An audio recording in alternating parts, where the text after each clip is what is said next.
Hello, everyone. My name is Bruce, and today you are watching a girl, a guy, and a movie. And like always, on every Sunday, we are with myself and our lovely co host, Miss Janet from Another Planet. Janet, how are you Hello. today? Good.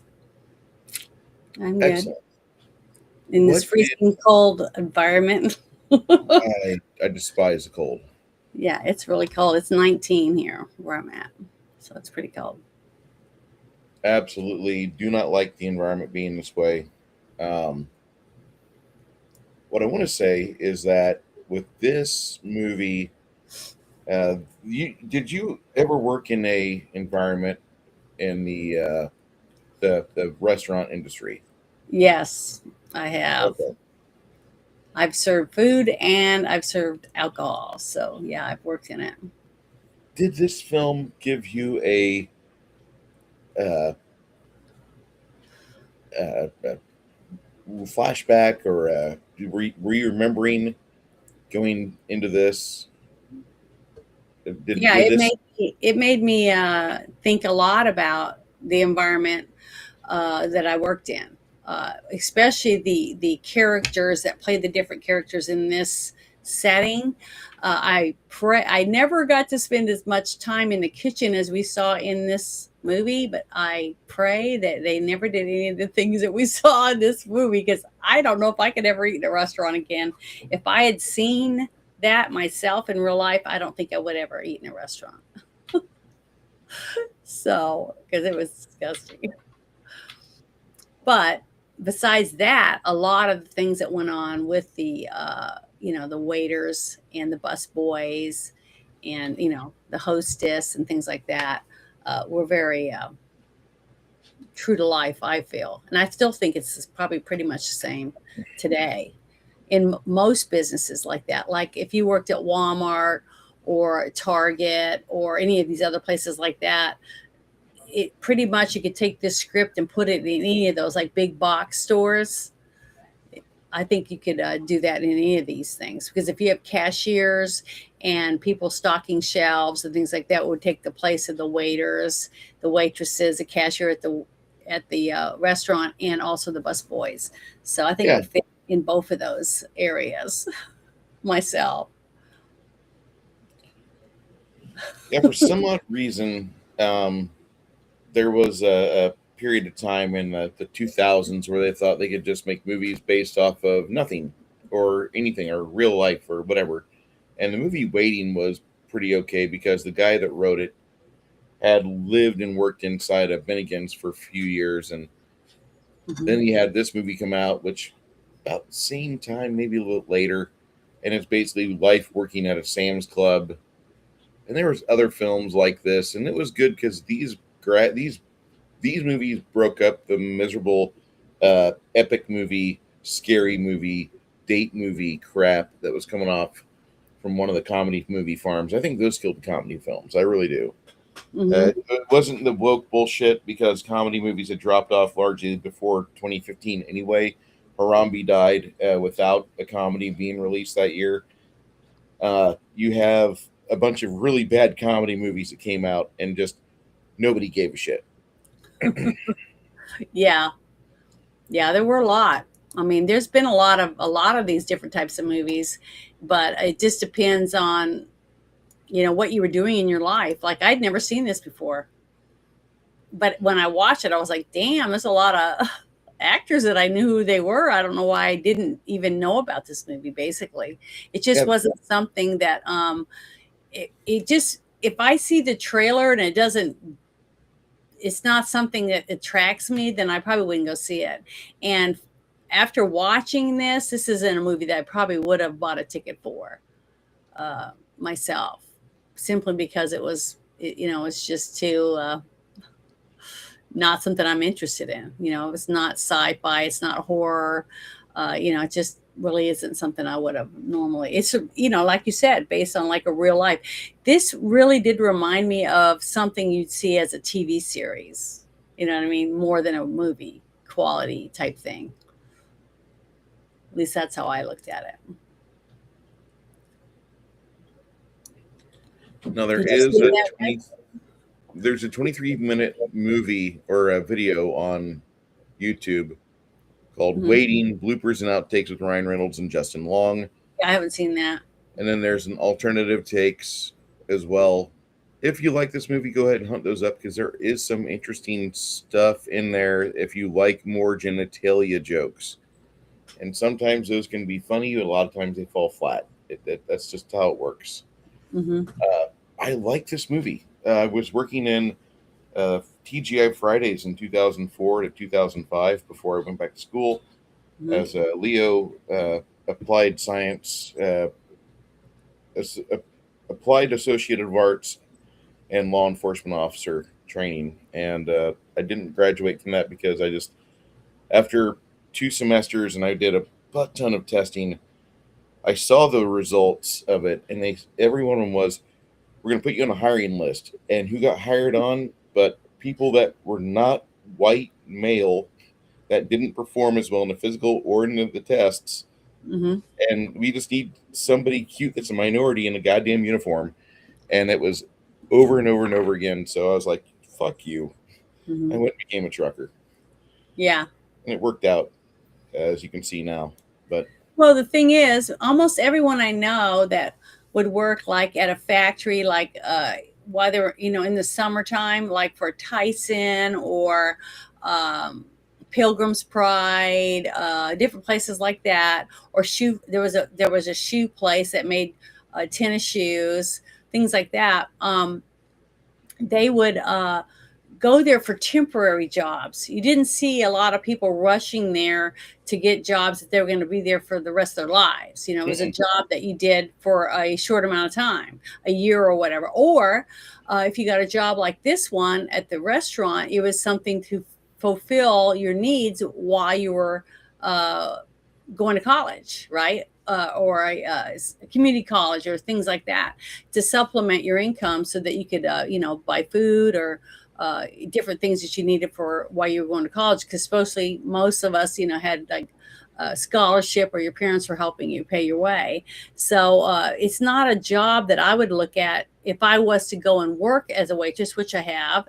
But I worked in a Navy bar place that had one side was a restaurant and the other side was a bar. And I wasn't going there thinking I was going to stay there as a career. I wasn't going there thinking, oh, I'm going to stay here until I become a manager or something. I wasn't thinking like that. It was something temporary to be able to pay my way and take care of myself as I looked for something different, to do. But the movie, I thought it was a good movie. It was well made. It's just not my genre. That's basically what I'm saying. Um, the acting was really good. The story was pretty good and very lifelike because there were so many similarities that I saw with different characters with people I actually knew, that I worked with and stuff, and people in my own life that I could connect different the personalities with, because this whole movie is just one full day from the moment the restaurant opens to the a little bit after the restaurant closes, and it's about it basically centers around like what, maybe 5 characters basically. Yeah, That's we'll, very we'll say integral. 5. Yeah, and the young man is Dean. I can't remember what the actor's name was. I have to. Justin Long. Yeah, Justin Long.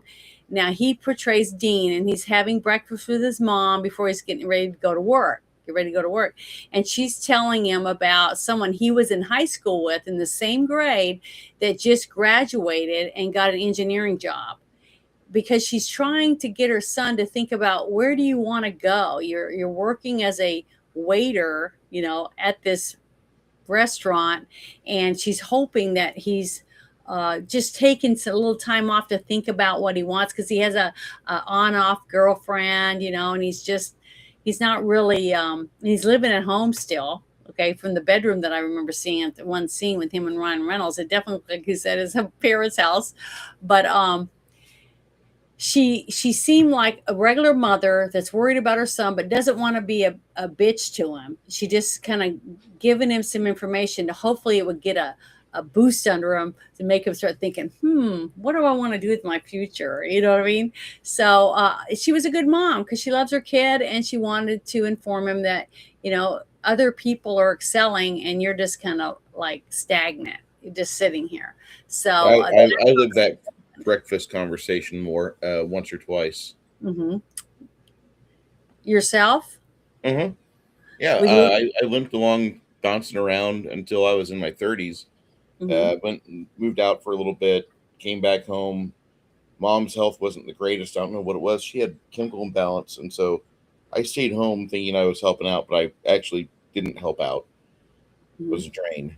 And then as time went on, just things indicators started really shutting down, and so I went and I got my CDL, and that was okay for a little bit until me and Prime parted ways, and that was okay because you I had a couple of fender benders with Prime, and it made me a better operator, and that was pretty much just 2006. I haven't had a problem since then, and knock on wood.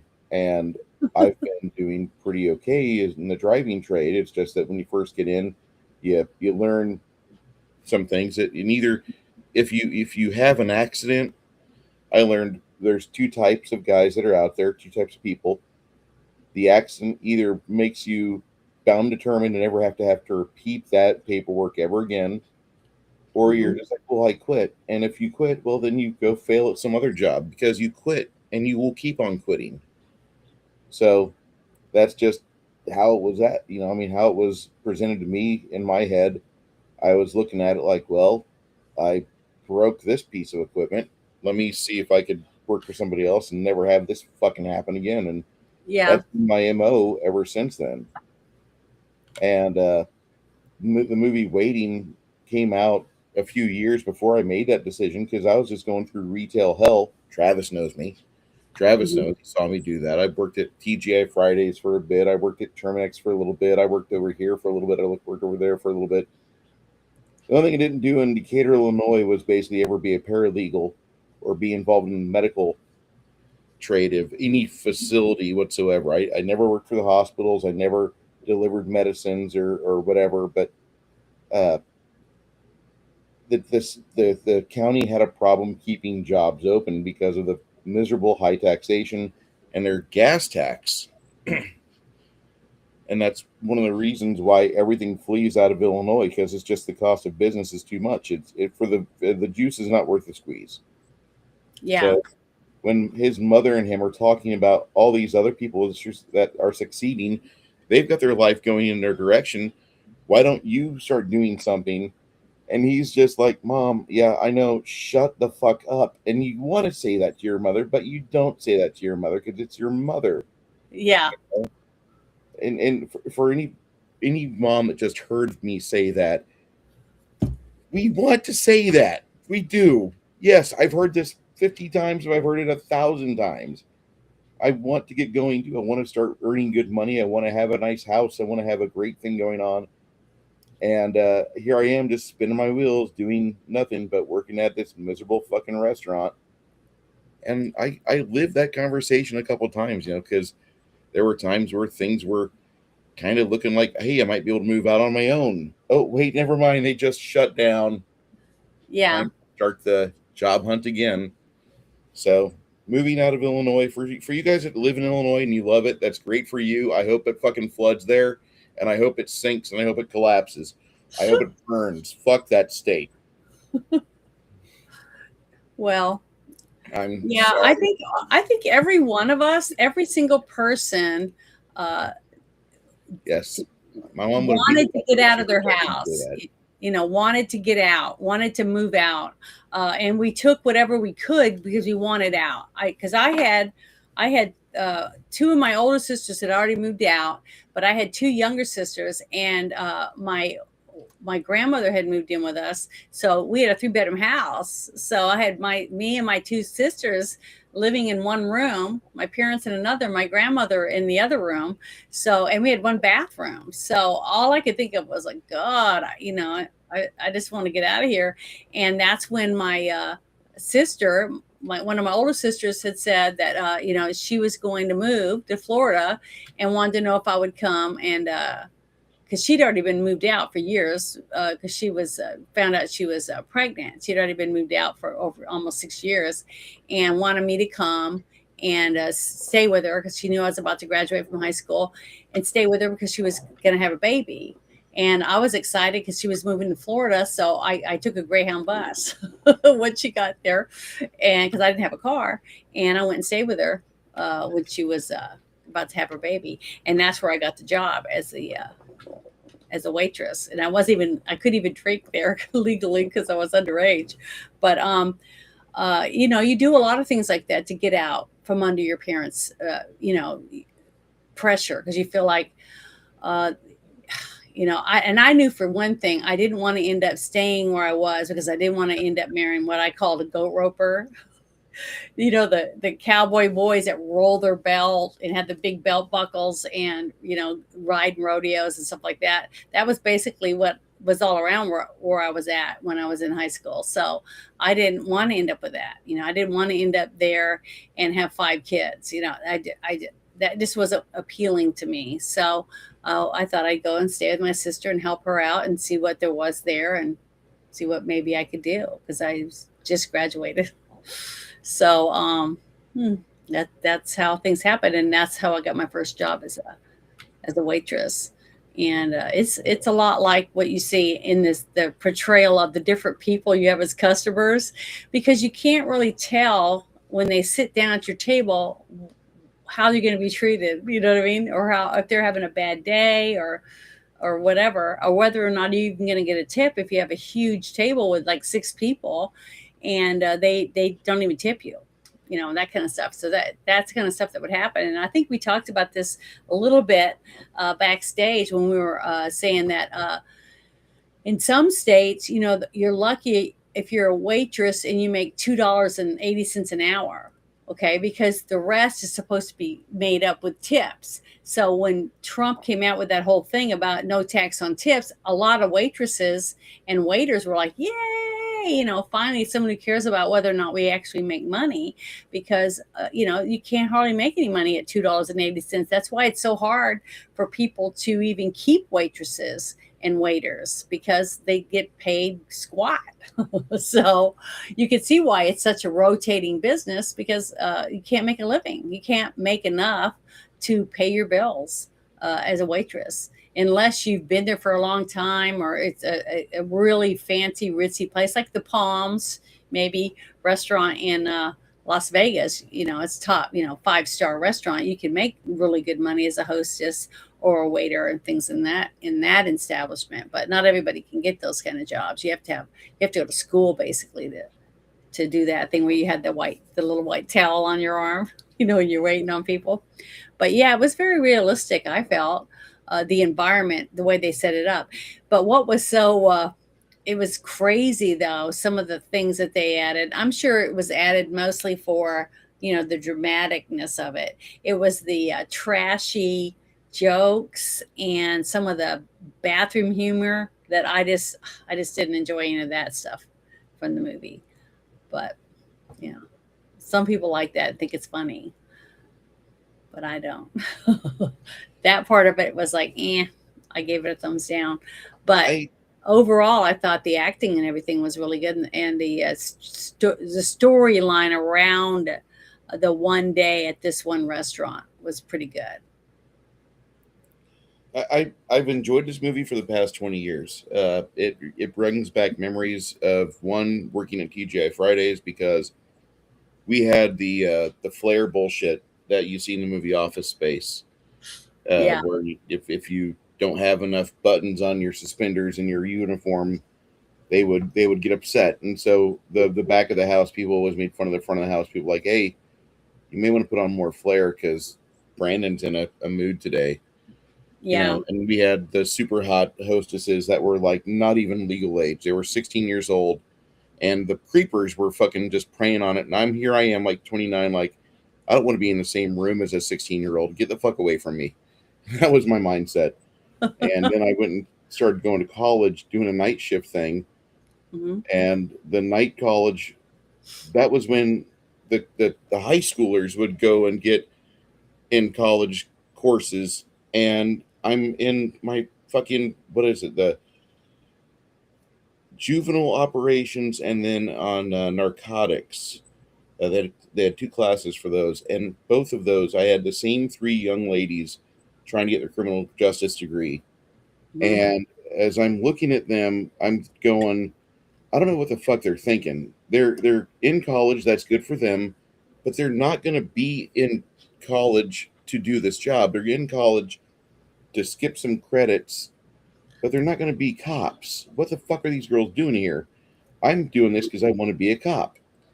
And it was kind of funny because me and the teacher talked about it, and I said they're here to kind of get lined up on their MRS, and they think they're going for their further studies. They want to get out of high school and go immediately into their masters or doctorate bullshit. But neither one of these girls is going to make it that far. None of these girls are, because they're cute. They're not feminists. Stop trying to make them feminists. And him and I agreed, and there were some other guidance counselor types that were absolutely fourth wave feminist pieces of shit. And I was right, because about 6 years later, none of those girls got involved with policing or with corrections or with parole. None of them.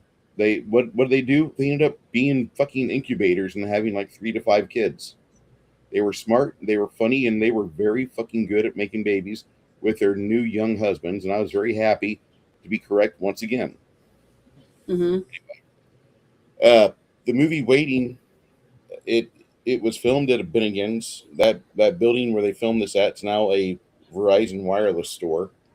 As times change, so does the needs of the retail market.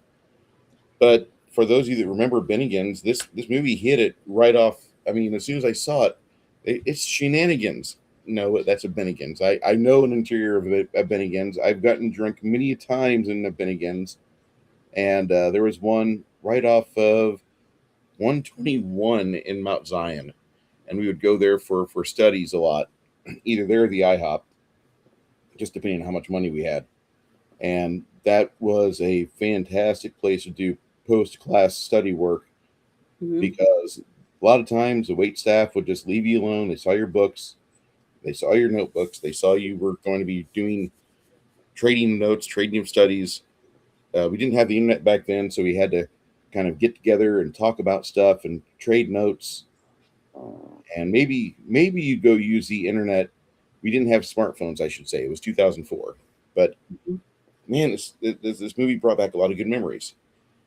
And I love the cast of it, because we've got Alana Ubach, who she plays Naomi, the angry, short, feisty girl that at the very end of the movie, she That kind of, hates her job. I mean, she can just tell she just can't stand it. She just hates it. But she has no place else to go, basically, as you can tell. But she's a good waitress. I mean, she did her job because she put that smile on when she went to serve. But boy, she was bitching and moaning when as soon as she got away from the table. So yeah, yeah, she's fiery. Anna Faris, which I think at the time she was dating Ryan Reynolds, or might have been part of his personal life at the time. I This is don't think 2000. so. I think she was already starting to see Chris Pratt because that's who she married. She married Chris Pratt, but Yeah, but before that, on the wall in the manager's office, there was a sign that said Christopher something Pratt. So I don't know. I don't know if that was like a something for her or what, or why they would do that. But it should be in there somewhere in the trivia. That part of it. let's see, she had a kid with Pratt named Jack. Uh, he could have been special needs, but Jack has not shown any signs of being special needs. They each had a dead bug collection before they met, and have since combined their collections. Uh, doesn't say when they got together, but she had her husband of 8 years as of December 1st, 2017. Chris Pratt files for divorce from her following a 5-month long separation. Mm-hmm. And yeah, I'm pretty certain that she was part of Ryan Reynolds' personal life before this, for some odd reason. Maybe I don't know. I don't remember that, but Who knows? I mean, they all seem to date each other all the time. Yeah, I But mean, it's Hollywood. the thing I mean, I liked the stories around the people. That was interesting, and why they would all be waiters and waitresses, and why the bus boys were always high, going in there and huffing, off of cans of ready whip and stuff like that, because they want to be waterby rappers. They just seem like, typical spoiled, rotten brat high school kids, that or trying to make money as being busboys, even though I don't think they did a real good job at it, because I hardly ever saw them do anything besides huffing whipping cream, which I didn't like that, because to me that was if you get young people to watch this, I wouldn't recommend you having your younger kids watch this movie, because there's too much to try to make it look like fun and enjoyable to have this type of lifestyle. And that's one reason probably why I never did go see this movie, because this isn't something that I would, you know, want to buy tickets to. That's one reason I think I didn't. I probably saw the trailer for it and just went, it's not my style of what I think is important. But I can see the lifestyle of the people, because a lot of the people that were in the little circle that worked there as waiters and waitresses, I understood where they were coming from. Now, I also couldn't stand Dane Cook's character in this movie, and I've seen him in like 5 different movies, and I didn't like him in any of them besides one. Only one movie, and we watched that almost 2 years ago, was Mr. Brooks, and I thought he did a phenomenal job. It's like when we saw Mr. Brooks, when I first saw it, I was like, damn, he really can act. He's a good actor in this movie, but in everything else, he plays a doofus, an idiot or whatever. And I just don't think he's that believable as a doofus. Now, Ryan Reynolds' character, he's always been the smuggy, snarky person. You know what I mean? Good looking, snarky a-hole, basically. And that's why he did such a good job at being the merc with the mouth as Deadpool. I mean, I just loved him as Deadpool until, they sewed his mouth shut and put laser eyes on him and all that stuff in the one movie. And when I got up and left, I thought that was horrible when they did that to Deadpool. It pissed me off. So I walked out on that one. But I really don't like Dane Cook that much as an actor. I love him as stand-up, but I really don't enjoy him that much. It's so I don't know. It was still over the top, And if somebody did that in my kitchen at my restaurant, acted like he did supposedly with the head chef and stuff in there, I just don't see how you would keep someone that did some of the things that they did in this movie. So that was too over the top to make it believable for me. But some of the other scenes were really good. Now, the whole thing about the underage girls type of thing was just, I didn't like that. I was repulsed by all of that, because I have stuff like that happen in my real life, in my family and stuff. I just think I don't like anything that does with that or dramatizes it or makes it look cool, to be the cool guy that's 28 years old and is going for a 16-year-old girl. That's, to me, just turns me off. It's just very blah. I just didn't like any of that stuff. But let's see, I'm trying to think of a few other things. But overall, the character arc for the lead guy, which is Dean, the one whose mother tells him that the guy that he was in high school with in the same grade just graduated as an engineer. And she's hoping it's going to put a fire under her son's ass and make him want to do something, more with his life. And he was taking classes still, but he wasn't motivated. So, and the fact that she told him that did make a difference, because towards the end of the movie, when that same guy comes in and gets he's late in the night, they're about to close, and brings his date in there to eat at the restaurant, because he said he heard your mother told me you worked here or whatever it was. And he's the waited on him. So he waited on somebody who graduated from engineering school, is now an engineer. And when he tipped him, he left $100 to pay for a $30 meal, basically. So the rest was a tip. And when he says, I think you made a mistake when you gave me his 100, and he said, no, I figured you needed it more than I did. And in a way, it was a good thing for him because it made him realize, is this what I want? Do I want to be an assistant manager at a restaurant? And this is my life. And then he looked at his boss that ran the restaurant and said, no, this isn't. I don't want to. This is not what I want. I want more out of life. So it was exactly what he needed to motivate him, to make him decide that I don't want to be a waiter for the rest of my life. I want to do something more. And I like that part of it because he had a really good character arc where he excelled and became an adult, basically. And the character arc for Ryan Reynolds was kind of flatlined, I felt. He went from a guy who started working there younger because they did a flashback when he shows how because they're training a new guy that just started that day, and it shows What's a training? What does the training consist of, Janet? not much, showing him how to show his penis to people, to play the penis game, and basically how to be snarky and be a dick is basically what Ryan Reynolds was training him to do. And you know, I don't know, I didn't like any of that part of it, but the part where he's showing him all this stuff and then gets him to sit back in that room and watch the training videos, which we all had to do. If you worked at any kind of big box store or Walmart or Tyson or Firestone or any of this, you had to go through this kind of rigmarole to supposedly get you ready to do a good job for this company, right? I just thought it was terrible. But Ryan Reynolds starts young, like him, like this young guy that looked like he might be 19. And you see Ryan Reynolds do that, and then he ends up seeing the guy's penis or whatever, and he has to get kicked in the balls or whatever, some dumb routine that they wanted. You can explain that better than me. But when he did all that, and he wanted to date, Thanks. wants to date young girls, underage girls, but now he's 28 years old, and that's how old he was when he made this movie, and he's still doing it. He still wants to date a 16-year-old girl, and he hasn't moved up in life. He's still making measly amount of money and being a dick to people, basically. Yeah. You know, and spitting in people's food and all that stuff if they're an ass at the restaurant. So I don't know. I just thought he was gross. His character arc has no arc. It's just a flatlining character, and he doesn't excel. And at the very end, the guy that he was pals with, that he wanted to talk to and be with every day, which was Dan, right? Mm-hmm. Okay.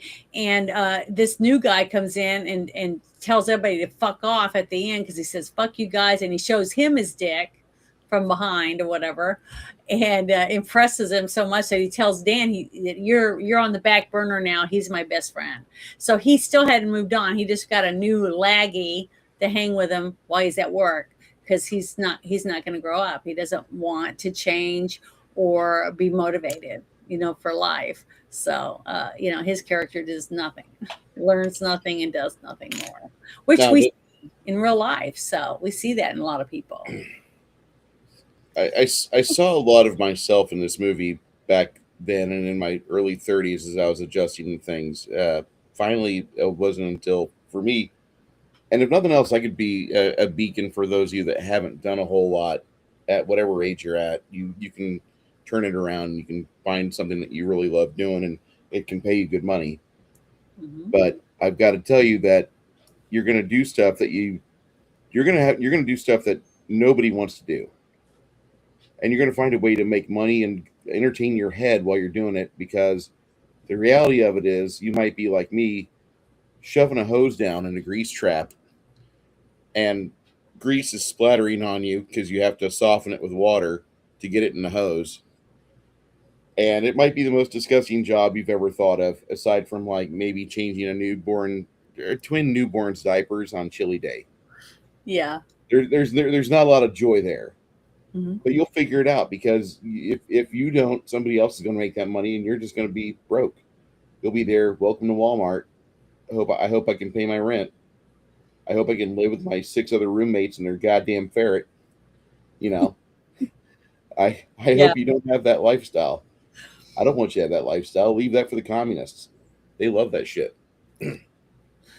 So, well, Oh, go ahead. This movie is for people that are stuck in a lifestyle that they aren't happy in, and it's kind of a therapy film because that's how I view this movie. It's a therapy movie that you watch. Like, oh yeah, I remember when I was younger, and it might have only been like a couple or 3 decades ago, but it's still a fun fucking movie for me.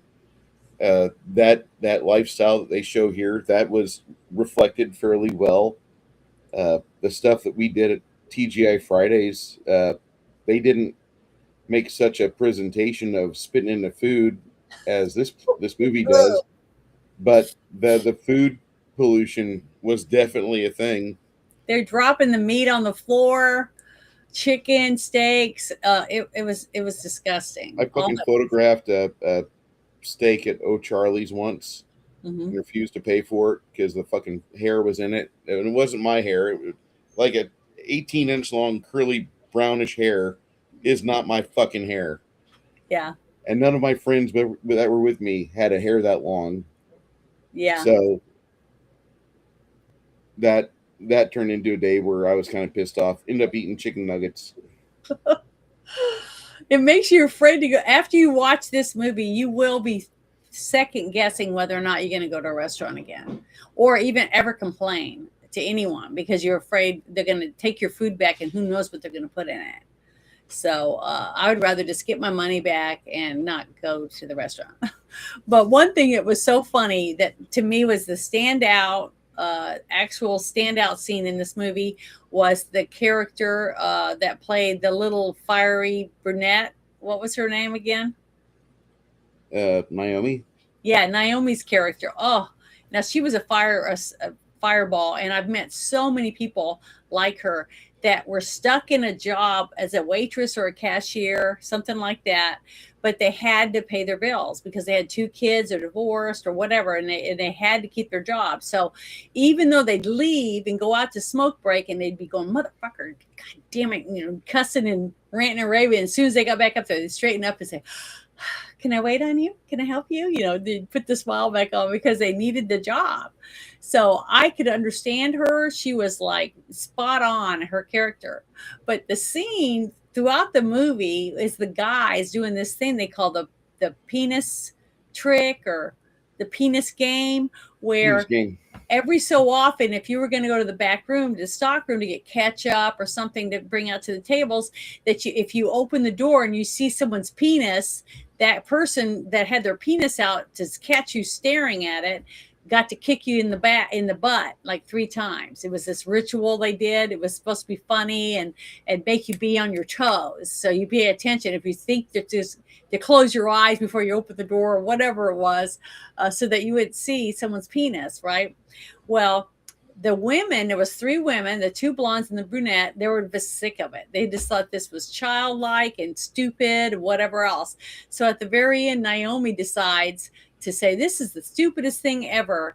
If I was going to do it, this is what I would do." And she stands up on one of the chairs and she lifts up her skirt. She's not wearing any underwear. And she has a huge, thick, massive bush. It looks like from a 1970s porn or whatever.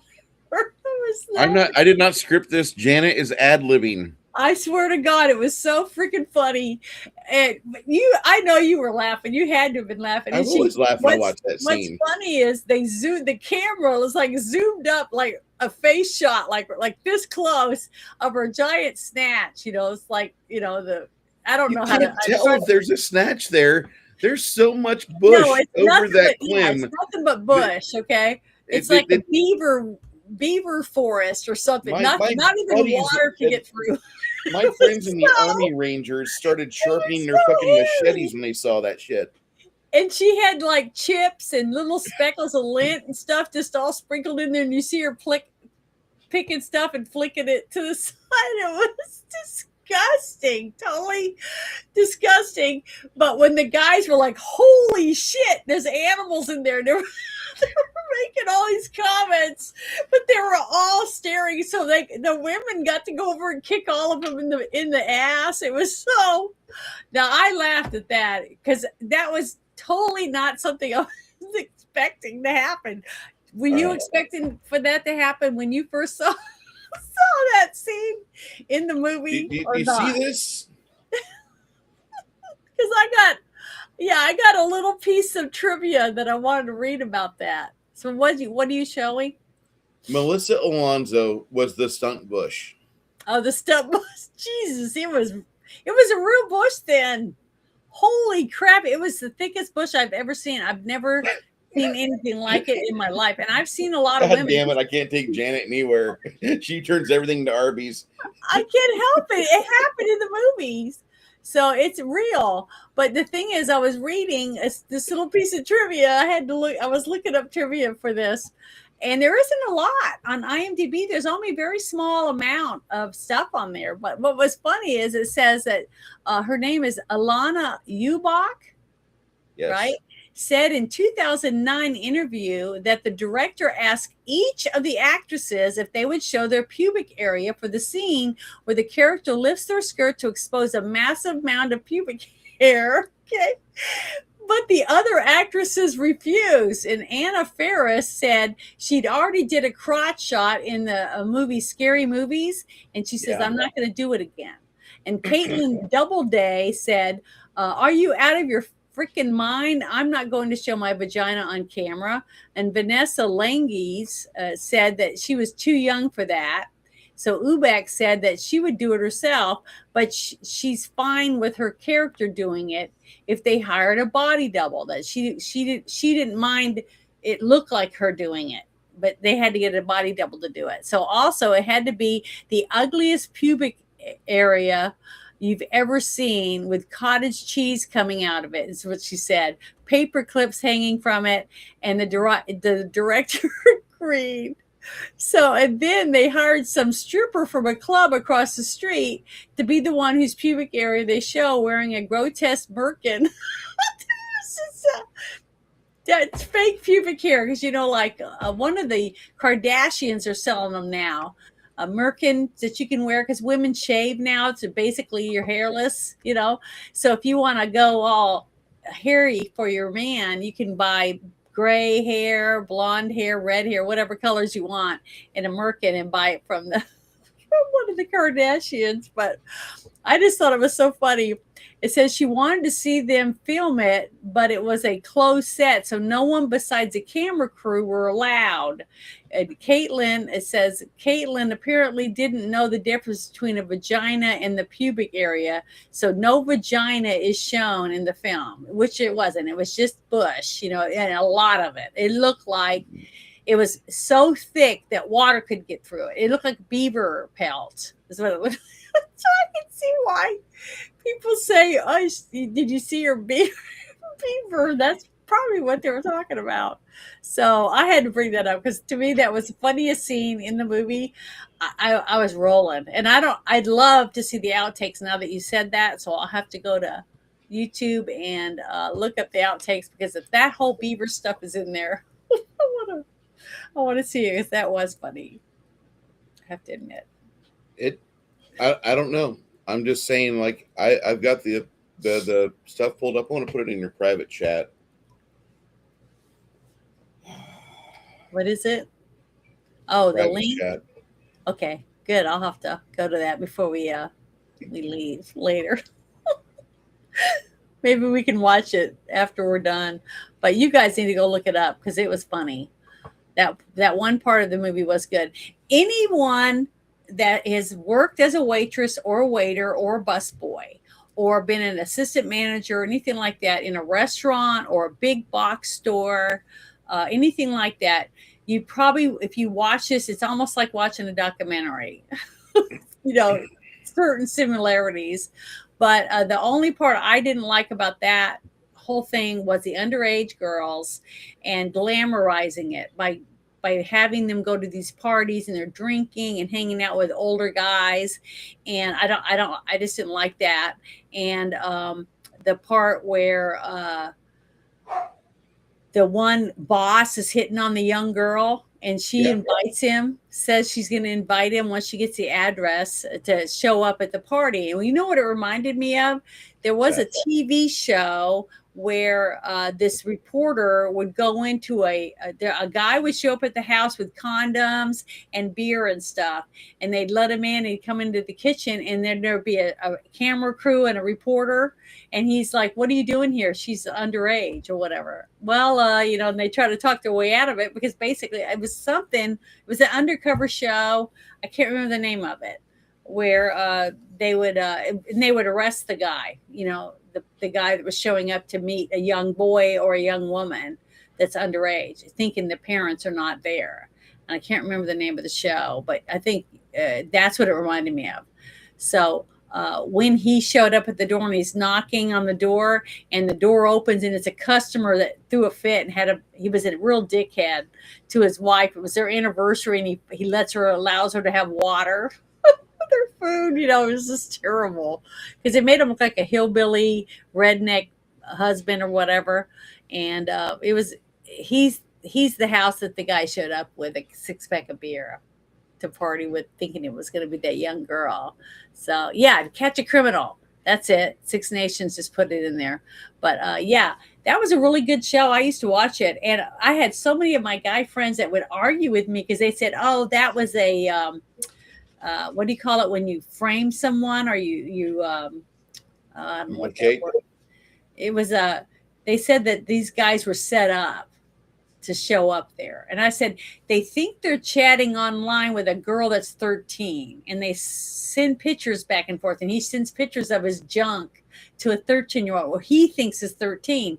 He shows up at the address with condoms, lube, and alcohol to give to a 13-year-old girl. So how is that entrapment? That's what they said. That was entrapment. Nobody forced the guy to chat online or show up at the young girl's house, or young boy. Some of them were thinking they were talking to young boys. So to me, that's not entrapment. That's just a pedophile looking for someone that's underage. It's sickening. And that's what that reminded me of when he showed up at the door of that guy's house, and he was like, "Who are you?" It was great. I love that. So there's a couple of little good things at the end. The young man quits his job because he decides he's going to go finish school and try to get a better career for himself. Listen to his mom, who's trying to help him. And it humiliated him when that guy gave him that big tip, because he looked at him like, yeah, see, you're going to always be serving me, people like me, at this restaurant, or you can go out and let the restaurant people serve you. See what I mean? That's basically what he learned. And I thought that was a very good character arc for this movie. So that was the redemption scene for me for this movie, because the other, the penis stuff, and the nasty spitting in the food, and Dane Cook pulling the hair out of his pants and laying it on her steak with the gravy and stuff. Ugh, it was just disgusting. It just makes me nauseated when I see that kind of stuff. So I had a hard time with it. But, if you've not seen the movie Waiting, I don't know what's the problem with you, but I think you should see it. I think it's a very good movie, because a lot of us have gone through working front or back of the house for a restaurant. And if you have seen it, give your score in the chat. I'll have Janet read it. Mm-hmm. Janet, I know this wasn't your favorite movie. No, it definitely was. But I wanted to read something. Someone, let me see, who is it? Six Nations said, imagine the casting call for that part where that girl is. Now, see, I have gotten, usually casting notices go out in a group, like let's say you're all in an age group, and you're a woman, okay, and you're for, central casting or whatever. Central casting will send out a mass email with their phone number of who to contact for the casting director or assistant director, and you will get a thing that says, we'll pay you $1,000 to show your breast in Hot Tub Time 2 or whatever, that time machine movie. Okay. Mm-hmm. So anyone that's willing to come and flash their boobies will get paid $1,000. I'm just using it as a reference. So basically what they did, somebody probably went across the street to the strip bar because they knew, or they'd been there the night before drinking and knew there was naked ladies over there, right? And went over there and said, hey, we need a woman who's willing to show her private area, just the hairy part, for this movie, and we'll pay you this much money. And I'm sure they would sign a thing saying that they get this one payment and they can't get residuals, whatever checks they have, depending on what it is that the contract they made for this, and they get paid. So I'm sure a bunch of them came over, and they had to be similar skin tone and stuff with that would match. It couldn't be a blonde, see what I'm saying? They had to be someone that could be realistically be the one young woman that's the waitress, right? So they would look at the different women, and then they'd let them come in, and then they show either a snapshot or just show their private, that part of their bush, to the person, the casting person, and probably one other person. And then that casting person would say, you're perfect. Okay, come over and we're going to do this scene. And then they get paid. And just like they said, even the actress that was supposed to be her lifting her skirt wasn't allowed in there, because they usually have closed sets for people that's showing nudity or things like that, especially in a movie like that. You don't So want to have everybody in there watching that, making someone uncomfortable. there's still a lot of people, though. Like when you're having a love scene, you might have 14 people in there because you have sound, lighting, just a lot of people to make to film at different angles and different stuff.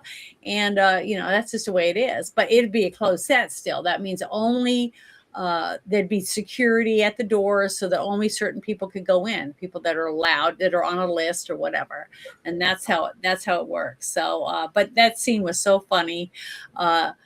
It was good. It made fun of the guys for their penis thing. They're all having to see each other's penis. And then they said, you can't tell me that you can't be gay to have to want to do that shit. Wanting to show your penis to other men means you're gay. It's basically what the girls were trying to say. So it was just funny. The whole way that it wrapped up at the ending with this shot of her lifting her skirt and having this ginormous bush with crackers and other stuff all sprinkled in there. It was just funny as shit. I just thought it was funny. So we have our first review. We do? Oh, it says 10 out of 10, funny as hell, highly rewatchability, and spot on, will being a comedy. Basically a comedy version of Kids the movie. I haven't seen Kids the movie. No. So I don't know. Probably not something you want to see.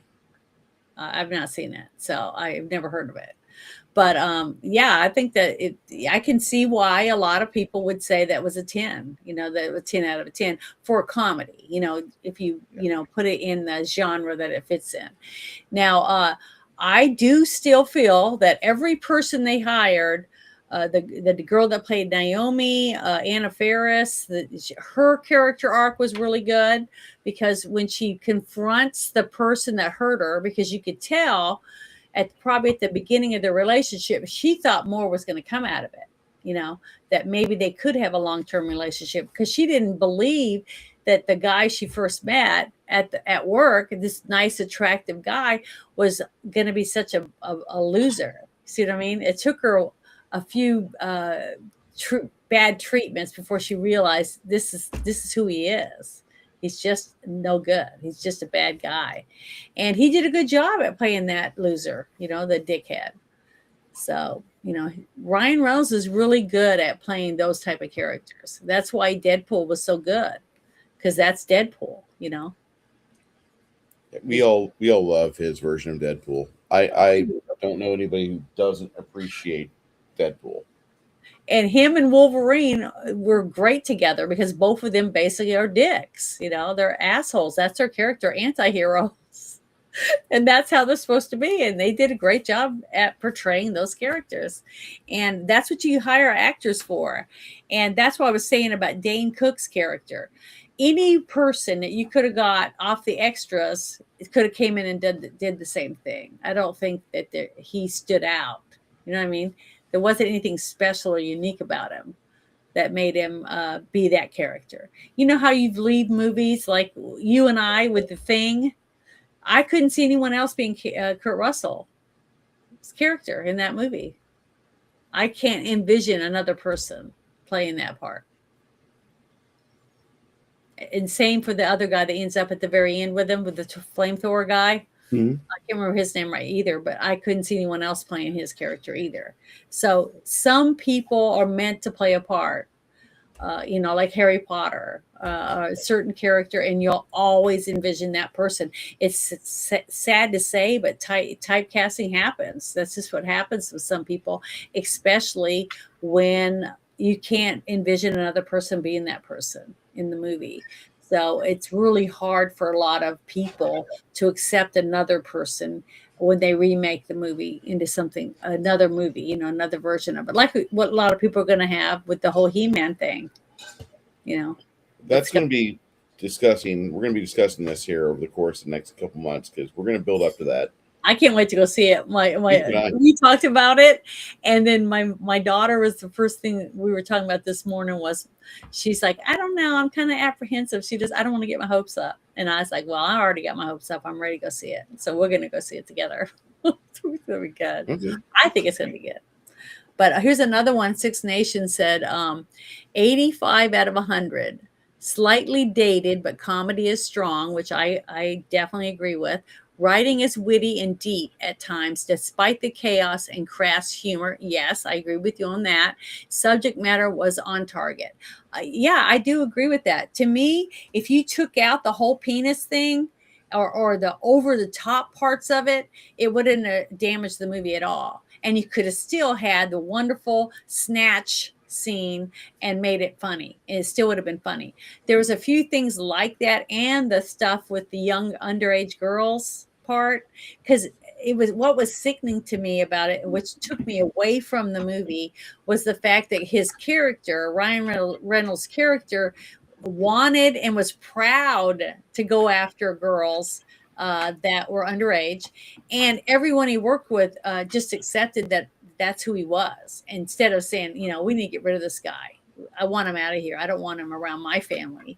That kind of attitude, which I would have definitely wanted. That would have made me happier. But they did give him a little glimmer of hope at the end, even though he accepted the dweeby new guy instead of his friend he'd supposed been friends with for 4 years. When he told the girl he's in there and he could have got what he wanted, and he told her, you only got a week left till you're going to be 18 on next Wednesday, right? And she said, yeah. And he goes, well, let's just wait until then.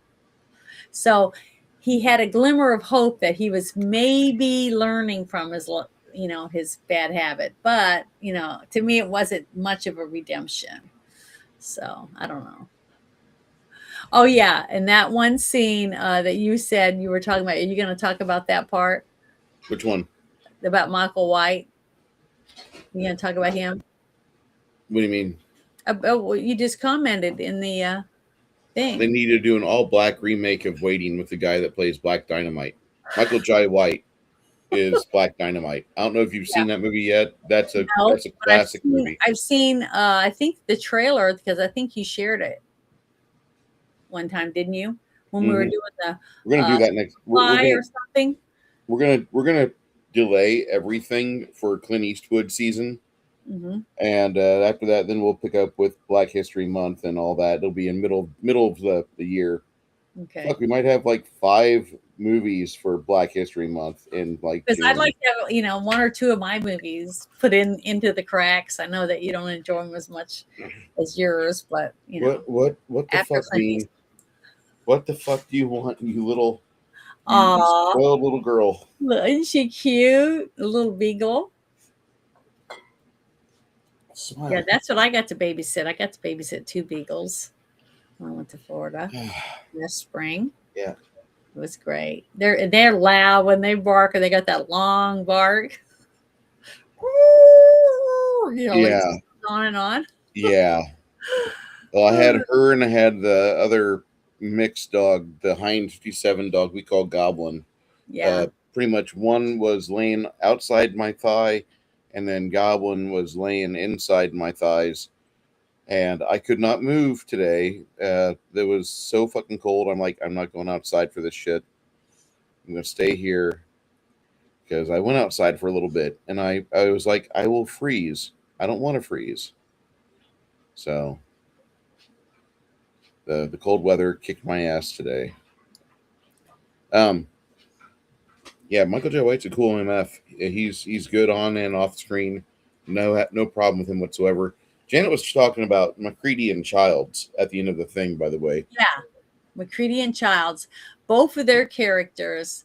I think every character in the thing that when you and I watched that, all of them had to be those characters. I can't envision anyone else playing the different people, but the people that were in it, especially the doctor. I mean, just Windows. I mean, they're too iconic now in my brain. Now they could remake it, and I think they did try and put a woman in there or Nope, something. no, And they did not remake it. They made a prequel. oh, okay. Well, I Don't didn't. watch it. I didn't Don't want. watch it. I didn't. The reason why I say that is that the studio saw that they were using practical effects in 2010. They said, no, we're going to delay the release, but you're going to go back and redo all the special effects with CGI. Oh, And so when you watch the thing 2011 or 2012, it's just an absolute shit show. It's the worst version of a thing that you can make. The ideas in the previs were probably really good. I would love to see what they actually did with the practical effects because they filmed it all. But instead, we got this terrible movie, and I don't recommend anybody ever watch it. I really don't. What? What? No, Bean, you can't have. but yeah, I thought the movie was definitely interesting, and it brought up a lot of emotion for me because I've had a lot of Thank things you, Tree Rock. similar to some of the things that they were dealing with, some of the characters, and with the other underage stuff. I just have a hard time with that, and the whole thing with the alcohol, pushing the drugs, alcohol stuff, with a bunch of underage people at parties like that, and making it look fun and inviting. I don't agree with that. I guess I'm an old fuddy duddy or whatever, but Okay. even when I was in high school, I was always designated driver because I didn't drink. I didn't party and get drunk on the weekend. I would just drive everyone around, and they put gas in my vehicle because to me it was just stupid to wake up the Sunday and be sick, puking, and have a hangover and all that shit. I mean, today I could drink 3 of my little wine coolers and I'm like, oh, I'm a wimp when it comes to alcohol because I just don't. And I do that. I've laughed. She's perfect. It's just so boring, I guess, when it comes to that. But Oh, Janet, there's a practical enjoyment to that, and the fact is that you're a very cheap date, and whoever gets to take you out is going to well, spend I do like steak, and the steak isn't cheap. maybe $16 on drinks, $35 on beef, Yeah, and I love meat. yeah, you love your meat, we know. But I like champagne and I like wine, white wine. I don't really like red wine. I'm very picky about certain, and I don't like beer. I'm just not a beer person either. So You and other people are close to me are very much anti-beer. That's great. I found a lonely 24 pack of Modelo, so I went and my rescued friends it. like Modelo. They think it's good. I don't like it, but they It's the like number it. one beer in America because Bud Light fucked up. Yeah, that's on them though. They deserve it. Yes, it is. All right. What was your rating for the film? Well, I would if I do it the same way that I always do, I would give it an 8 out of 10. I can't give it a 10, even though that one scene raised it up. Okay, because it was going to be like a 6. That's where I was at until that scene came up, and it redeemed the penis stuff because now I understand a little bit more about what they were trying to come across as showing that the guys do certain things a certain way because that's how they motivate the guys, and the women were getting sick of it, and so they got together and decided they're going to show their way of bringing the guys down a notch. So I thought, okay, there's a redemption arc right there for the women, and for putting up with all that stupid penis crap that they had to put up with. Because just think about it. the guy that went in there, especially the head cook, and he was bending over, pulling his pants down and putting his penis between his legs so it's peeking out. So he's doing peekaboo basically, so that when you walked in the door, you're going to see his penis peeking out, so you get to kick him in the butt, right? But what if it was one of the girls? What if one of the waitresses had to go back there and get napkins or ketchup or mustard? Right. And she had to see that shit. So I'm sure that's happened a few times. And that's why the girls were saying, I'm sick of this shit.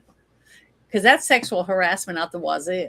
They could have caused all kinds of problems, but they didn't, because they were friends with these guys, and they just put up with their stupidity and looked at their penises every so often because they had to whip it out. And then the guy that couldn't pee, I kind of felt bad for him, because I don't know what that's like. When I go to the restroom for women, there's stalls. So we have privacy. We get to go in there. We can go to the bathroom.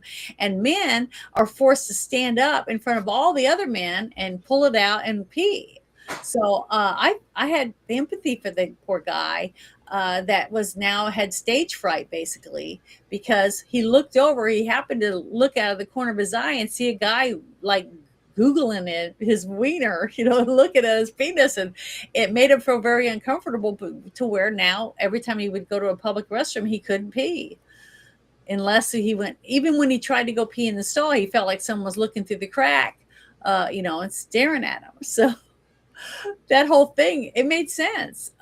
After I got to watch it, I could feel for someone who would have to go through something like that and not be able to, urinate in public.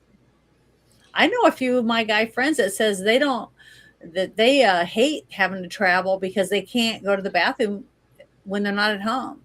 Number two, basically, because they just don't feel comfortable going. What's funny is that I used to be like that. I don't want to go to a public restroom. Mhm. Well, whenever I started working in the oil field, you don't have public restrooms every 20 miles. It's like every 40 to 60. And so you might be driving around, and you just got to go behind some shrubs, and you got to shove your pants down to your ankles, take Yeah. a deep breath, and projectile that shit away from your clothing fabric as much as you can. And I found out that that's like the natural way to shit. We shit on toilets here in America because we're a first world country, but in other places, it's natural just to hang your ass out and shit at a 45-degree angle with a lot of gusto. And That's I disgusting. listen to what I have to say before you criticize I'm sorry. me. Oh, I'm just saying that that's natural. And actually, when you do it outside like that, your pipe that goes to the exit, the outlet pipe is straight. And so everything goes clean out, just kaplooey. And you'll see it like hit like 3 feet away from you. And you'll be like, wow, that's pretty impressive. And so you can pick after you get done wiping, and you got your little baggie for your wipes and such. And if you have a little spade, you can bury your shit. That's what I recommend. But you do that, and then like I don't have to go to the bathroom like 5 times a day. Like if I use a toilet, I'm on the toilet 3 or 4 times because it mhm. never all comes out. When I sit down on a toilet, everything gets kinked up and some stuff gets left behind, and I never get it all out. But if I do a shit in nature, I'm only shitting once a day. It Well, may I've it only pooped in nature like maybe 3 times in my whole life. And Yeah. every single time I was horseback riding, or I was on a trail ride where we had our little tent, that we, in our stuff in our pack. And then we had to put up our little pup tent and everything, we sleep. And we had our horses out there and we tied them to a tree. And 2 times I had to do that. And I got poison ivy on my ass. So it's not a good place for women. Uh, to go out and go to the bathroom in the woods. I don't recommend it. Goblin, goblin, goblin. Yeah, you're gonna miss your puppies. You're gonna have to get Oh one. my god, this is gonna be terrible when I leave. I love Just having went to dogs. shit. Did you see his Yeah, post? That's hilarious. Yeah, it did. It really did. yeah. But the thing is, I just talked about that group of Somalians that were in that business, where they produce food in Hmm. bags and stuff and send it to stores, and they're washing their genitals and stuff in the sinks and pooping all over the place. They just poop. They just pull their pants down and poop wherever they're at because they don't have bathrooms and stuff where they came from, apparently. But that's what I'm trying to say. They don't assimilate. So if you have people that don't assimilate, learn the language, learn that we wash our hands before we touch food, and things like that. It's disgusting, and I don't want that. I don't want that around me. I don't. I want to know if people are shitting in the factory and whether or not that food's at my store. You know what I mean? I have the right to know that, and I think everyone should have the right to know where their food's coming from. You know what's going on. So I Well, don't. I'm not. I used to love Hormel foods, but I think Hormel was one of those got busted up north in Minnesota. Yeah. Mm, yeah. And we used to have stock in Hormel. We got rid of it like a few years back, but I got to say Yeah. that for the It's longest time, disgusting. Hormel was the best stock in the world, and then it just started kind of going downhill. They started hiring too many people for what they were doing, and it went to shit. So we got rid of them. But this movie, for you, it was an 8 out of 10. For some, it's a 10 out of 10. For me, I want to give this movie a 7 out of 10. There's a lot of funny parts about it. There's I also thought you some. said you loved this movie. I thought you'd I give it do. like a 9. I do love this movie, but I don't rate a movie like, oh, everything's 10 out of 10, everything's 5 stars. No, no, 7 out of 10. 70% of the movie is fucking amazing. thirty Mm-hmm. percent of the movie is like you can tell it's a first time writer. It's somebody who's not too experienced with the script, and there's some stuff that's kind of too speed about it. It drops a little bit of its characters. Uh, I don't really like the guy focus on the dude that's got the I'm 30 years old and I can't piss a straight stream. That seemed a little bit weird to me. Oh, you mean Like the phobia of peeing in front of other people? the phobia of peeing in front of other people, the phobia of everything else. You just like that seemed so out of place. I don't like Calvin. Sorry, I'm not a big fan of the back of the house shit either. Dane Cook and all the other cooks Yeah, really that was don't. gross. None of the back of the house stuff really, like, they only need to be doing that one scene when they fix the steak, and that's it, because that fucking tells you there's nothing else of value to come out of these people. Mm-hmm. Louise Guzman and his girlfriend running around being horny as fuck. Even though the girlfriend isn't really horny, she just loves her man, and she's trying to please him as best as she can. That's kind of a I just heartbreaker. I hated mean, it because he was very degrading to her. oh my god, he's so He degraded. he treated her like dirt, and I can tell you right now, I have a lot of guy friends.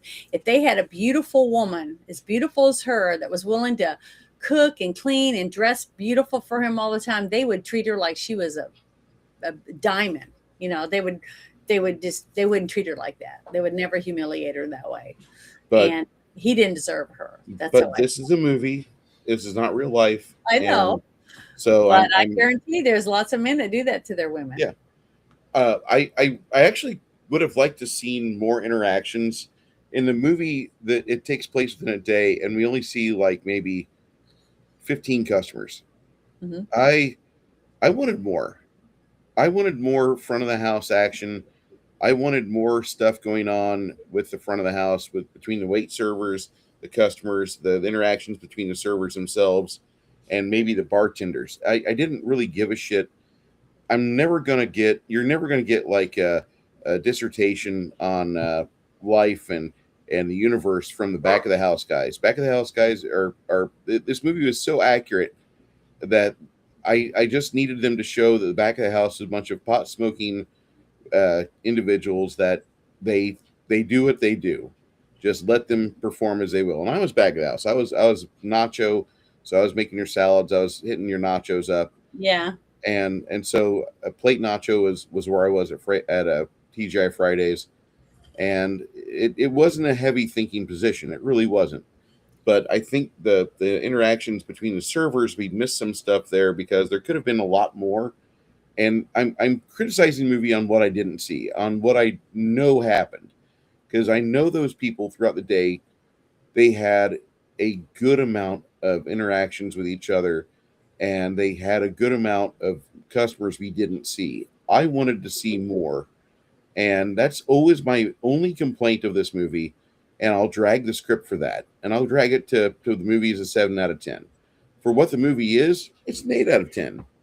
But I think this movie Yeah, could they have been. spent more time, didn't they, at the parties than they did uh, actually serving customers in the Yeah, restaurant. I don't really need to see so much party scene.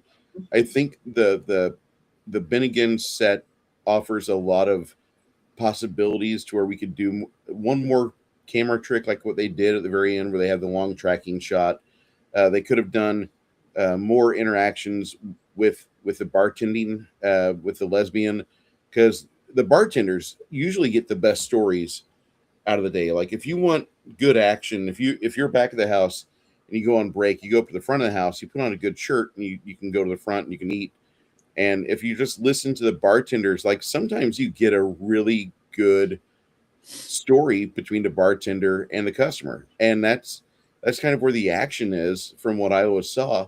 Uh, the fact that they were able to make a movie with interactions between customers and wait staff, that's neat. Don't get me wrong, but I was expecting more, and especially when you got the likes of Ryan Reynolds, who just knocked it out of the park with Van Wilder, and all the youngsters were wanting to go see him. All the Gen Xers like, hey, this guy seems like he's kind of cool.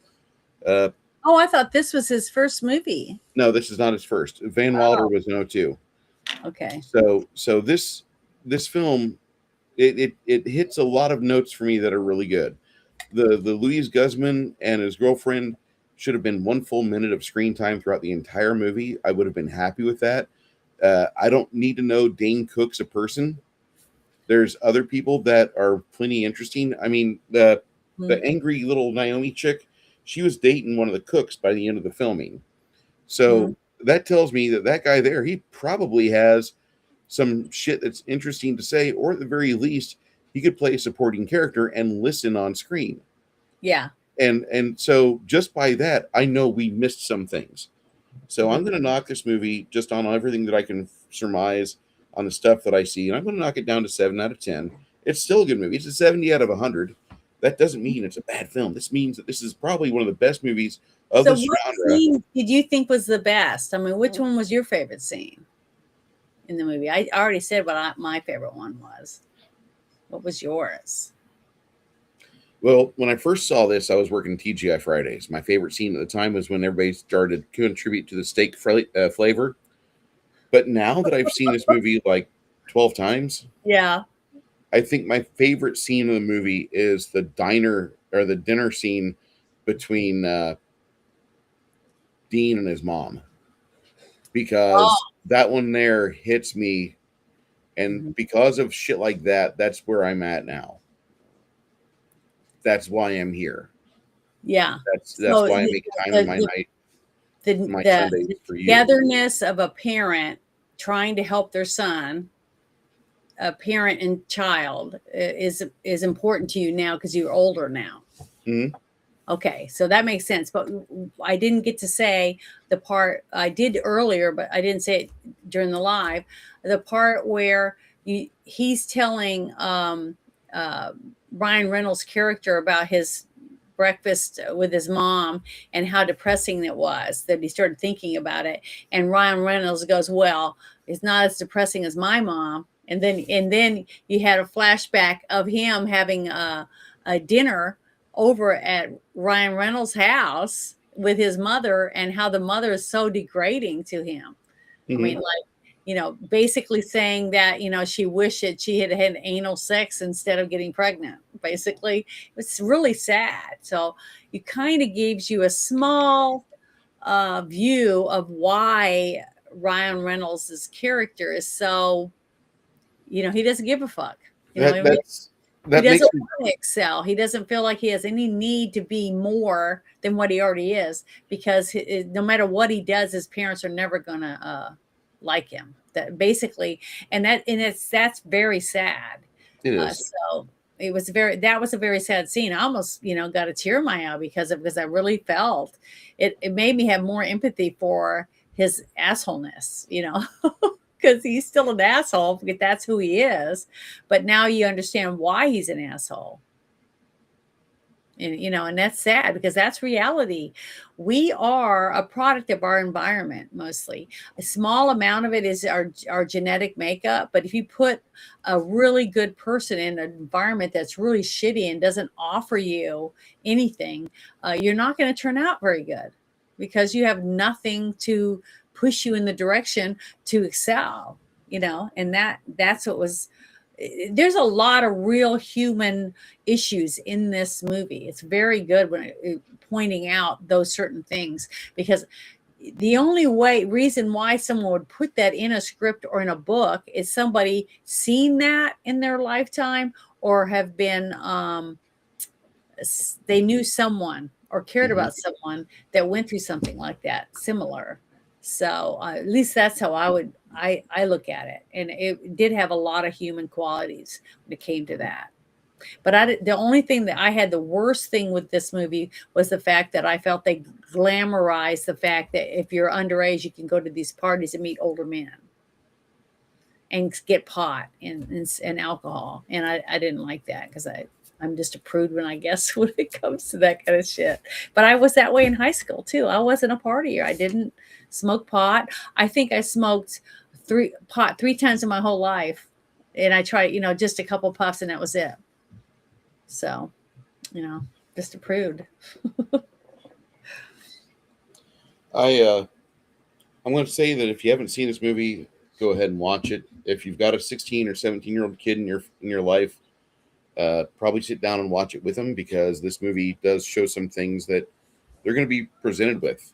I mean, whether or not you want them to go to parties and drink and do alcohol, drugs, whatever, that doesn't mean that they're just going to, like, when you're gone, they're going to fucking follow your dictum 100% of the time. Show Yeah. them the film. Show them, like, listen, this was written by a guy that he was a waiter for like 3 years at a soulless facility that now they are basically holding on to dear life corporate wise. And that's Bennigan's. Bennigan's is on the ropes, which they deserve it. They really fucked up during COVID, and they haven't bounced back yet. A lot of businesses fucked up during COVID, and they're refusing to bounce back. So they get what they deserve. Hmm. But I got to say that this film is a movie I would recommend to share with your friends and family if you have a chance to enjoy this film. Go ahead and do it. Do understand this is from an earlier time.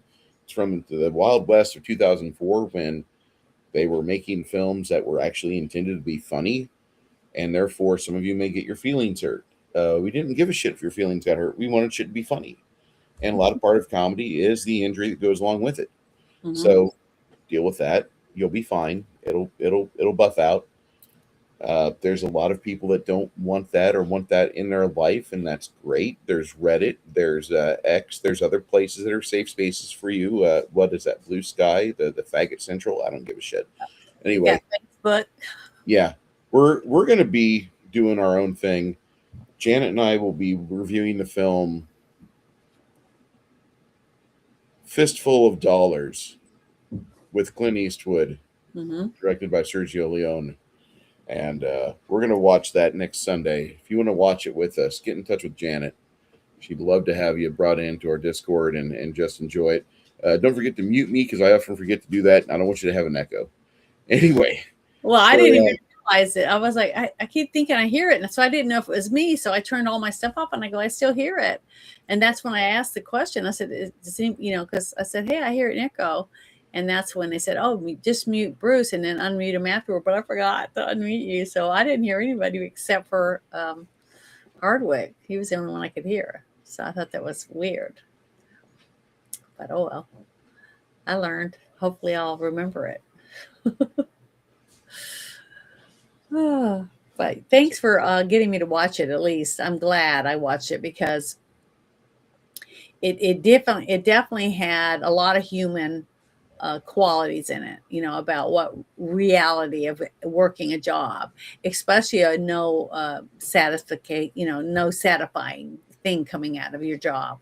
It's to me, waitressing and things like that is usually a temporary job. It's a job that you take to fill a gap while you're in between jobs, that type of mhm. thing. And at least that's how I used it in my life. And I'm thankful that I had the opportunity to do it. And I knew a lot of women that were going through the same process as I was, and to be waitresses. So, you know, I know a lot of girls that work in strip bars, but they're not strippers. They're just waitresses, and they make really good money. But they do have to worry about the hands, there's lots of hands depending on where you work. Because if you're working as a uh, serving food, it's a lot harder than serving drinks, but you don't have all the hands, people grabbing you and groping you or saying terrible things to you, like you do when you work with a bunch of people that are drinking. You gotta be prepared for that if you're going to be in that type of part-time job or whatever. So it does open your eyes to a little bit of a reality of what it's like to work in that industry, that type of job. Okay, we're gonna share some stuff, and we're gonna get out of here. She was so funny. She is my fave. Yeah, she did a great job. And this scene is when she's talking to the young, the cook that's real nice and tries to help people with their problems. Gives them therapy, and he's talking about giving her therapy. His name is Bishop, played by Chai Brown. I liked him. I liked Bishop. Here we go. Wash the fucking dishes and shut the fuck God up! damn it. Why do you have to try this crab? Shut up, baby bitch. He is a handsome little fucker. I know you're upset about all this, but can't you just take... She looks so different in all the different movies she's in. It's very versatile. And she's tiny. I mean, she is little. I mean, she looks like she's 4 foot tall. Does it say how tall she is in her IMDb? Are you still there? Uh-oh, I think we lost Bruce. But she is tiny. When she walked by a couple of the other people in the movie, she was little. I mean, she was just a little tiny thing. She looked like she was like 4 foot. So I'm going to look her up really quick and see, because it was interesting. But I didn't look that up earlier, because we watched the movie and then we discuss it for like 35 minutes, what we liked, what we didn't, and then we go immediately to air. So I don't usually have a time to really research it, especially if it's a movie I haven't seen, because I don't want to, I don't want to know about the ending. I don't want to know too much about the movie before I see it. I want to be able to watch it and be shocked, like I was when the one scene happened with the whole crotch picture of this Harry Bush or whatever. It was hilarious. And that was the actress that was willing to do it. She said she was willing to let you think it was her, but they went across the street and got a stripper to take her pants off so you could see her hairiness. But you could tell that it was not too realistic, because it was so thick. I've never seen anything like that. It was like carpet, it was like there was no openings, no air could get in there or anything, but it was really funny. So, but I guess Bruce just got booted off. But see, we've had bad weather, and he's down in San Antonio, and I think he said it was supposed to be 40 today for him, but I know they had ice, lots of ice and sleet and stuff like that down there. And for me, it was like 19 outside right now, and we have like, lots of snow with ice on top of it right now. And I think we were getting some earlier today, but when I looked at the radar when we first started this, it looked like it was clearing up. So I don't think I'm supposed to get more. It's just going to be like really cold tomorrow, like 5 degrees or between 1 and 5. So it's going to be really cold tomorrow. But I can't do anything. I can't turn it off. I can't stop the stream or anything, because I don't have any of that. Okay. I just had to get some marching orders from my boss. Oh, so, okay. Starting off at 3 in the morning instead of midnight. It'll be super cold between 5 and 7, but we're doing a special job, and fuck everybody else. Seriously, like, I don't care about your emergencies. Yeah. You should have emptied out your lines. So I hope that, so you're not going to go work? I'm going to work at 3 a.m., not at midnight. Okay, well, what if you can't get out there? You're Well, not going to risk it, are you? there's no precipitation going on tonight. Oh, there isn't? Okay. They've got the roads cleared and everything for you? Iced? There's no ice? There's not even been a shutdown at 410, which is really weird. There was a bad accident on 10 and 1604 yesterday, Yeah. but this is the Monday schedule for the hourly. At 20s is for below freezing. Oh yeah, Let's see, it's starting to warm up. and There I'll be you go. working till 3 in the afternoon probably, but we'll get that taken care of. But there's no precipitation in the forecast. So Well, okay, as long as it's not raining and sleeting, I'm okay with that. It's just I'm not happy about going out in the cold. Like that's just the be last thing I want to do. careful. But see, when I go out in this kind of weather, I'm not that worried about myself because, I have four-wheel drive in my truck. It's the other people on the Hmm. road that I'm afraid of because when you're driving and you're slower, a little bit slower, and you're just watching and looking around, and there's people all over the side of the road, in the ditches and shit, because either someone hit them and pushed them in the ditch, or they slammed on their brake and they spin out, instead of easing on their brake, things like that. They just don't know how to drive in it. So I'm lucky because I have lived in cold states, like New England and stuff, where you have ice and snow, and you know how to put chains on your tires, and stuff like that. So I don't know. I That's what scares me. It's the other people. I drive an all-wheel drive car, so I don't worry about ice typically. Yeah, but Uh, you're gonna be driving a heavy, big truck, right? oh yeah, and That's that'll gonna be make a big, big difference.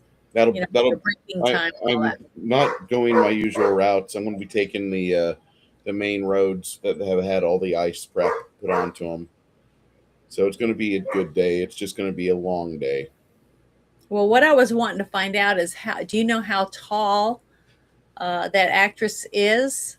Was Which she one? like 4 foot? The little tiny firecracker. Oh, she's like 5'2", 5'3". Really? She Yep. looked tiny. I mean, she walked by everybody. She was like to hear on people. Well, yeah, but all those guys were supposed to be like groomed for being in leading men positions, and so they were 5'10" to 6'2", like Ryan Reynolds. Ryan Yeah, Reynolds is like 6'2". He's a tall guy. I've met him. He's a nice Exactly. person too. And the set that I met him on, he stopped everything because he saw downstairs some nuns came in with like 10 little kids from the Sunshine group, cancer patients, and he went down there and took pictures and autographed stuff. So he's a nice guy. I mean, as far as I can tell, he seems very hands-on with his fans and stuff. So it gives me more respect for him. I mean, All right. So, he played an asshole in this movie, but in real life, I don't think he's anything like that. so and I don't know. Do you remember back in the 2000s, Janet, when they were making comedy movies that were rated R? They would make the comedy film a theatrical release on DVD, and then a few months later, or a year later, they'd put out an unrated release. Do you remember that? Sometimes, yeah, That was kind of a funky thing they did, yeah. and there's not a single one of those comedies that I enjoyed like this or Beer Fest or American Pie. None of the unrated stuff ever really gave me great comedy. There was nothing like, oh my god, it's so much funnier when he does it with his shirt off. No, none of these films made it where it was like, oh my god, it's must see TV. None of What it. was the name of the guy that played in the movie Elf? Which one? Will, the big tall guy with curly hair, and he played an Will elf. Ferrell? Will Will Ferrell. Ferrell. Okay. All his movies with that slapstick comedy, dry humor stuff. I don't like any of those. There's one movie of his I want to see called Step Brothers, and that's because it's got John C. Riley in it. I like John C. Riley 1,000 times more than I like Will Ferrell. John C. Riley was in a movie called Walk Hard, the Dewey Cox story, Yeah, I remember that one. and that's kind of a funny film, but there's really not a whole lot of Will Ferrell that I want to ever review with you. No offense, but Will Ferrell isn't my level of Jack Black hatred. It's just that he's not funny. You know what I mean? Yeah. For me, he I'm doesn't. I'm having to type on my phone because that's the only way I can type uh, to. I'm trying to type to respond to someone on my channel. So just give me a second. Sorry. Okay. Yeah, Shadow's like, I told you, Janet, you laughed your butt off. And it's like, Yeah. I did. So Yeah, she already said she liked it. She'd seen it before. She said she gave it a rating earlier. I didn't read it, but she liked it. I did laugh at that one scene that was really, really funny. Now, I didn't laugh at all the scenes that were supposed to be funny. So, but yeah, it was funny. It I was find this movie to be worthwhile. I recommend it. 7 out of 10 or 70 out of 100. Go see it. It's fucking good. Do because you I have was anything else? worried. I told you before we watched it, after we saw you showed me the trailer and stuff. I told you that I was kind of worried about, oh, I don't know if I'm going to enjoy this movie. Remember? So I did enjoy it way more than I thought I would. And I'm so thankful that they put the whole thing in with the girls, because that redeemed most of the penis bullshit throughout the movie. You made up for it. So the women do get redemption, in there. I really like that. Sorry, I'm a slow typer. I gotta agree with you. So Get the fruit I salad, thought it the was fruit good. bowl.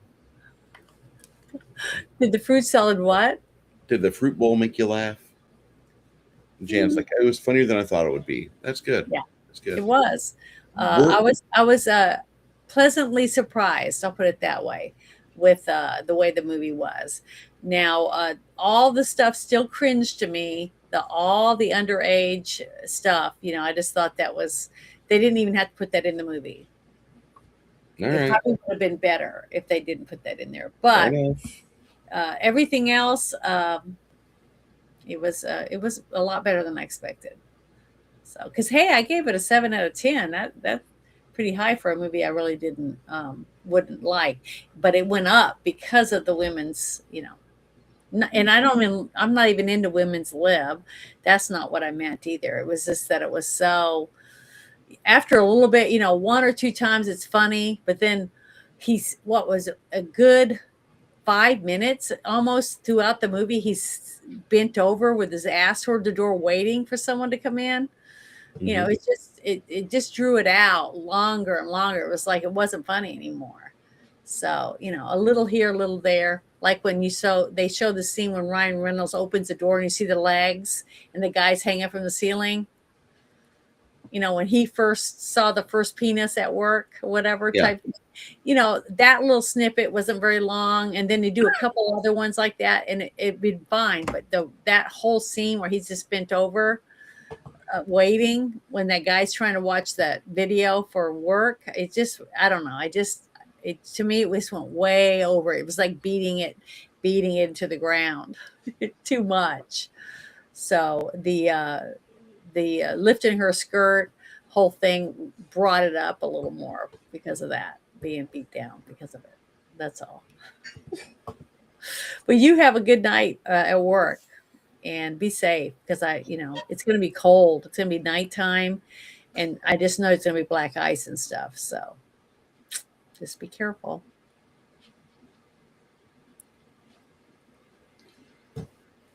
Well, with that being everything we have here, we're going to do one last bit, and then we are going to close her down.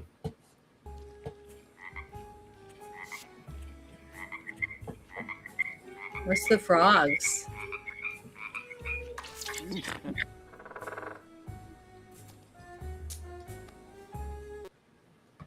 Well, I don't get it. What happened? All right, we'll have to eventually we'll have to watch Beer Fest. Well, I don't understand what happened just now. The the poor guy, the poor fella. He's a scientist and he's studying the effects of frogs Oh, and what gets the frog to be manly. that was disgusting. This whole scene is gross. When he's burping. Oh my God, what is that, bratwurst? It even smells like landfill. God, someone open a window fast! Oh, wait. Oh, I want to bask in it. That was disgusting. That was so gross. I have been in a room, like a meeting or whatever, a few times and had someone either fart or burp like that I almost started throwing up. Have you ever had that happen to you? I've never had that happen to me. Oh my God. But I guess look at what I do, Janet. I don't get grossed oh, out. that's right. I'm so sorry. I forgot. You get to see that kind of stuff, so it's not that big a deal to you anymore. No, not really. Well, I get nauseated very, very, very easily. It stinks really bad. So maybe that's why God gave me a stuffy nose to help me through life, I guess, or something. I don't know. Here's the final thing we're going to show. This is a minute and a half. Enjoy, What is it? kids. Visit Minnesota, a land of beauty, where more than 10,000 sparkling lakes reflect endless blue skies. Just as memorable as the scenery are the people who call Minnesota home. Minnesotans embody a spirit of kindness and community that visitors feel instantly. If it's cultural diversity you're looking for, we have that too. From angry Somalis to angry lesbians, Minnesota has it all. But Minnesota is so much more. Enjoy winter sports, we have hockey and skiing, and bashing law enforcement SUVs with a metal pipe. Fun. Looking to go out in the evening for entertainment? Check out Minnesota's vibrant music scene. Or maybe an exciting fireworks show is more your speed. And of course, if you just want to spend hours practicing saying someone's name, you've come to the right place. What about the food? Shall we talk about the food? Okay, let's not talk about the food. But if it's cultural enrichment you're after, you can visit one of our world-class leering centers to leer even more about the fine state of Minnesota. So, if you've always wanted to visit Somalia, but are concerned it's too far away, come to Minnesota. Minnesota, because Somalia is too far away.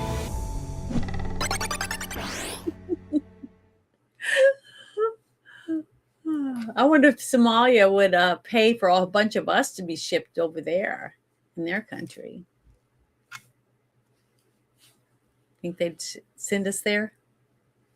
Pay our way? Uh-oh. Bruce got disconnected again. But yeah, I really did enjoy some of the movie a lot more than I expected. I mean, it wasn't as I was thinking it was going to be more like a Will Ferrell movie with lots of fart jokes and stuff like that.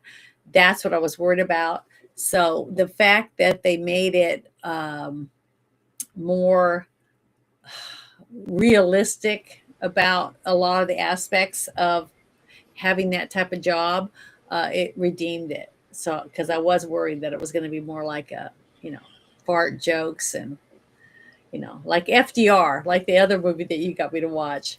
I thought it was going to be more like that, but it wasn't, and I'm thankful for it. So I threw some things at my boss, like, "Hey, it's going to be really cold. Do you really want to do this?" So we're going to meet up at 5 tomorrow and see if it is going to work out. Instead of 3? Instead of 3. Okay, that's good. A little bit later, and that will give you part of the day.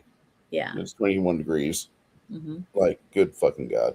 My thought is, let's just not work tomorrow. I can work Tuesday through Friday. I don't give a shit. Well, you might not be able to. So that's what I'm saying. So waiting until 5 to see what the roads are like and stuff for the black ice and stuff might be better. So just see though, you find out in just a couple hours. I got the hiccups again. I keep getting them. I don't know why. Anyway, you guys have a great night. I'm going to be careful. Janet, you be good. We're I going to be will. doing this movie called Fistful of Dollars next Sunday. If you want to be part of the viewing of this, I recommend you talk to Janet, and she'll get you in the door. Yeah, if you guys want to watch it with us, because we do watch it in Discord, and then we talk about it for about 30 minutes or so. Things that we like, what we didn't, things that we might not have known about it, because other people say, "Hey, I knew about this or that or whatever," and then we get the stream set up and we go live. So if you want to watch a good Clint Eastwood movie with us next Sunday, just let us know around 12:30 Central Time. And just so you understand, if you want to know about Clint Eastwood films over the next season, and I mean like maybe 4 or 5 months, we're going to be doing Clint Eastwood films. So there's going to be plenty of love for the man over the next half year, because I've not watched enough of his stuff. I do know Right Turn Clyde, Left Turn Clyde. I know that shit, but that's because I was like 3 and 4 years old watching on USA and like, oh yeah, this is a movie about a guy that boxes and he's got an orangutan and they go around and he boxes. I have no idea what those movies are about. I just remember the orangutan punching people. Anyway, you all be good. Be well, and we will see